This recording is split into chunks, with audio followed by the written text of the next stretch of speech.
Hey guys, welcome back to Critical Flick. Today I'm reviewing It Chapter 2. And like every video on this channel, this is just our opinion and I would love to hear yours in the comments below. So It Chapter 2 takes place 27 years after the events of the first film. We have the Losers Club going back to Derry to try and finish the events that were started 27 years ago and finally save this town that's being plagued by this malevolent entity. So first thing I have to say off the bat is I think that the casting was excellent. I remember when they first announced the cast, I was pretty excited. Some of my favorite actors working today, James McAvoy, Jessica Chastain, Bill Hader's always been pretty funny. So having them all come together, it felt perfect. It felt like we almost had a fan casting for these people. And I have to say, it didn't disappoint. I think they all held up really well and they really embodied their child selves. You really felt connected and it felt like a continuation. It didn't feel like new characters or recasting. And that shines no more than Bill Hader. Obviously, you have heard everywhere he steals the show. Like in the first one, Richie is just the comic relief that really keeps the movie moving along. It really helps with the pace. This is a really long movie. I know that that's been something that's been touched on by a lot of people, and it's true. It's really long. Any movie that's almost 3 hours long for the most part is going to feel long, and this is no exception to that. But having his character in it, I feel moves it along a little bit. Also, I rewatched the first It just recently, earlier this week, and I felt the same way about Richie in that film. I felt like he helps it. The whole movie is so heavy and so dark and so menacing. Having that little bit of levity to the film actually does a great service to it, in my opinion. And now, why that is one of the aspects that I like that they brought over from the first film, I didn't love that I felt like they were rehashing some of the same things that we kind of established in the first movie. I didn't need to see them dealing with their fears necessarily again as adults. I know it moves the story along and I know that it's important to their characters, but I felt like we could have rushed that part a little bit more. I'll be honest with you, this movie needed to be cut down a little bit, but it is hard to find the moments in it where it needs to be cut. It is a huge story and a huge saga, and trying to cut that down is difficult. And I understand why this movie came out at just under 3 hours and why it probably does have a 4-hour cut, but sitting in a theater trying to enjoy that big of a piece of media, it's tough. And this is one of those movies, like I said, where it does come down to it's just a touch too long. Bill Skarsgård comes back as Pennywise, and again, he is absolutely excellent.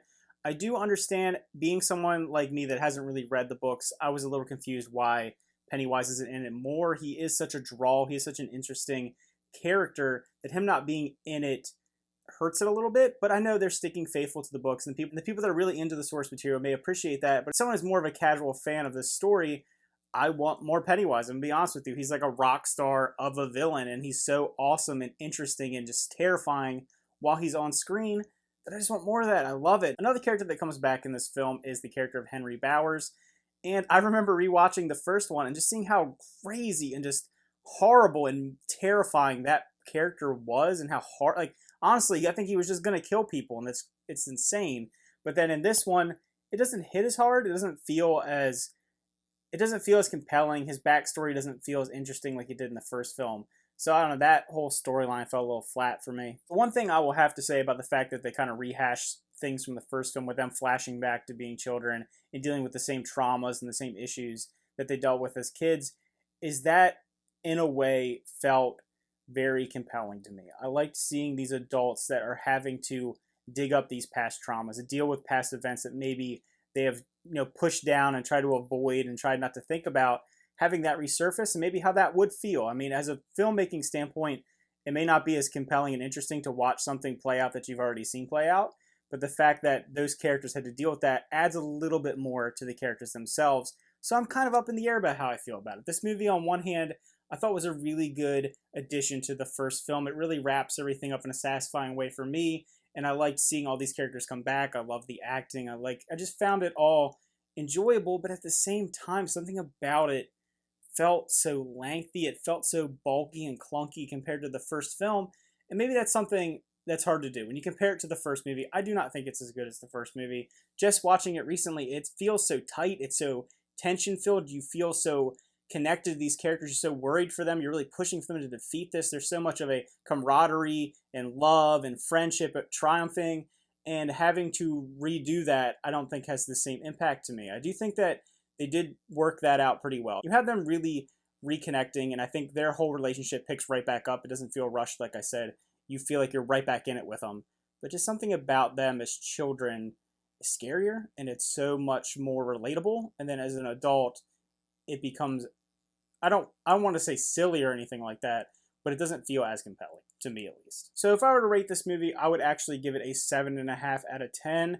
I think that it's a good movie. I think it's enjoyable. I think if you really like the first film, you'll enjoy this movie. If you didn't like the first one, I think you might really not like this one personally. And I'm interested to see more people that watch it and review it that have read the book, how they feel about it, because maybe you will feel far more invested. Maybe some of these plot points are a little more calling back to the source material and you're understanding a little bit more than me watching it, just being, your casual dumb fan that just, I want more Pennywise. Maybe someone who reads the book enjoyed a little bit more than I did necessarily. But like I said, still think it's a good movie, definitely worth checking out. And yeah, thanks for watching, guys. Remember to like and subscribe and let me know. Did you love the movie? Did you dislike the movie? How did it compare to the first film for you? And let me know if you read the book in the comments below. I'd be interested to see how people feel, whether or not they've read the book, if they dislike it more or like it more. I think that could really hinge on this movie, and I think it does that a lot in Stephen King movies. I know obviously we've had some better ones in the recent years. Obviously It Chapter 1 was great. I thought that Pet Sematary was actually really good. And having that resurgence of this material come back and forgetting about some of the misses that we had in the past, it's kind of interesting to see if we can adapt his source material into better films, because there's some really good stories. And I would love to see this continue and see some other authors really having their works brought to the big screen in a way that maybe we couldn't have done in the past. So again, thanks for watching, and see you guys next time.